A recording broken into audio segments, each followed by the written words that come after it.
Bangladesh football দল Saudi আরবে তায়েফ ক্যাম্পে রয়েছেন।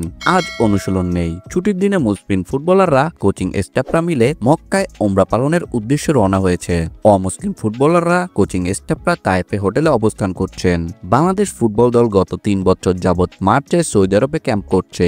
গত 2 বছরের মতো এবারও ছুটির দিনে ওমরা পালন করছে ফুটবলাররা। ওমরা পালন করে আবার রাতে তায়েফে ফিরবেন ফুটবলাররা। 25 মার্চ ভারতের বিপক্ষে 30 জনের প্রাথমিক স্কোয়াড দিয়েছিল কোচ হ্যাবিও ক্যাবেরা। সেই স্কোয়াডের 28 জন ফুটবলার ঢাকায় ক্যাম্প শুরু করেন। ইতালি প্রবাসী ফুটবলার ফাহমিদুল ইসলাম সৌদি সময় বিকেল 5টায় জেদ্দায় পৌঁছেছেন। বাংলাদেশ দলের সঙ্গে থাকা লিয়াজু অফিসার ফাহমিদুলকে জেদ্দা থেকে তায়েফের হোটেলে নিয়ে আসেন। ভিডিওটি দেখার জন্য অসংখ্য ধন্যবাদ। নিত্য নতুন এমন ভিডিও পেতে হলে আমাদের চ্যানেলের সঙ্গেই থাকুন, সাবস্ক্রাইব করুন, ভালো লাগলে অবশ্যই লাইক করুন। ভিডিও সম্পর্কে যে কোনো মন্তব্য করতে পারেন আমাদের কমেন্ট বক্সে। ধন্যবাদ।